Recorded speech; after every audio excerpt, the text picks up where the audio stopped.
எங்க அண்ணா திமுக பாரதிய ஜனதா கூட்டணிக்கு அண்ணா திமுக தான் தலைமை தாங்கும். பொய் பேசுவதற்கு நோபல் பரிசு கொடுக்கலாம், ஸ்டாலின் கொடுத்தா பொருத்தமா இருக்கு. ஸ்டாலின் எப்பொழுது பார்த்தாலும் பாரதிய ஜனதா கட்சி மோசமான கட்சி, எடப்பாடி பழனிசாமி கூட்டணி சேர்ந்துட்டாரு அப்படின்னு பாரதிய ஜனதா கட்சி தமிழ்நாட்டுக்கு துரோகம் விளைக்க சொல்றாரு. இப்ப நடக்கிற தேர்தல் எந்த தேர்தல்?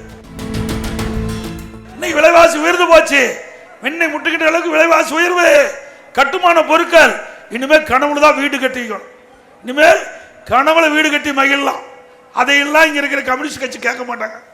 விலைவாசி உயர்வுக்கு போராட்டம் கிடையாது. அப்படி போராட்டம் பண்ணா மத்திய அரசாங்கத்தை வச்சு போராட்டம் பண்ணுவாங்க.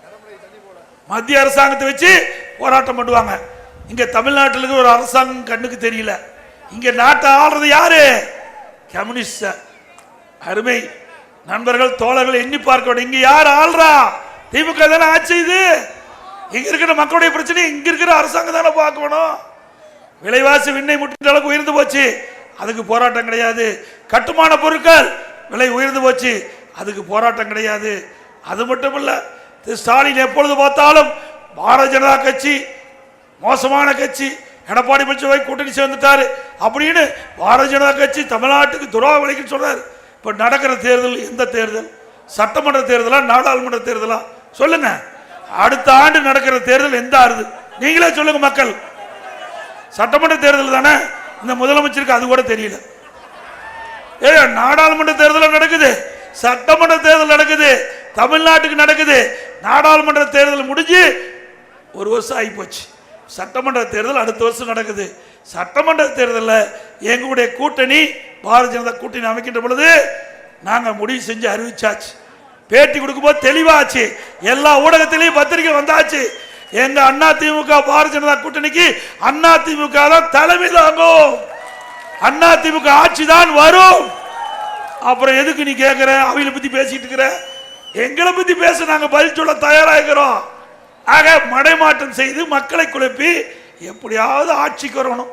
அதுக்கு இப்படிப்பட்ட செய்திகளை அப்படியே மூட்டை மூட்டையா அவிழ்த்து விட்டு இருக்கார். பொய் பேசுவதற்கு நோபல் பரிசு கொடுக்கலாம், ஸ்டாலின் கொடுத்தா பொருத்தமா இருக்கு. ஸ்டாலின் அவர்களே தயவு செய்து புரிஞ்சுக்கீங்க. ஒரு முதலமைச்சர் இருக்கிறீங்க, இங்க இருக்கிற மக்களுக்கு இருக்கிற இது கூட தெரியல. இதுக்கு மேல நான் சொல்லல. இது நாடாளுமன்ற தேர்தல். நாடாளுமன்ற தேர்தல் முடிஞ்சு போச்சு, சட்டமன்ற தேர்தல். ஆகவே சட்டமன்ற தேர்தலில் யார் ஆட்சிக்கு வர வேண்டும் என்பது மக்கள் முடிவு செய்வாங்க. அனைத்து இந்திய அண்ணா திராவிட முன்னேற்ற கழகத்தை பொறுத்த வரைக்கும் மக்கள் என்ன எண்ணுகிறார்களோ அதை நிறைவேற்றுகின்ற அரசாங்கமா இருக்கும். அது மட்டுமல்ல, இப்ப மேட்டூர்ல தண்ணி திறந்து ஒரு மாசம் ஆகி போச்சு, இன்னும் கடமடைக்கு தண்ணி வரல. அதை பத்தி எல்லாம் கவலை இல்லை. அண்ணா திமுக ஆட்சி இருக்கின்ற பொழுது சரியான முறையில் தூர்வாரி கடைமடை பகுதி வரை தண்ணீர் கூட சேர்த்துவோம்.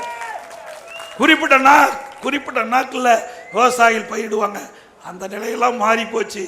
அது மட்டுமல்ல, ஒவ்வொரு மாவட்டத்திலையும் ஒரு ஐஏஎஸ் அதிகாரி நியமிப்போம். வட மாவட்டத்திலிருந்து பொறியாளர் அங்கே நியமிப்போம். அங்க எல்லா அதிகாரியும் ஒன்றாக இணைந்து அங்கங்கே நாங்க இன்ஸ்ட்ரக்ஷன் கொடுத்துக்கிட்டே இருப்பேன். அப்படி சரியான முறையில் செயல்பட்ட காரணத்தினால மேட்டூர்ல தண்ணி திறந்தா கடமடை வரைக்கும் உரிய நேரத்திலே உரிய காலத்திலே தண்ணி சேர்ந்தது அண்ணா திமுக ஆட்சியிலே என்பதையும் நேரத்திலே நினைவு கூர்ந்து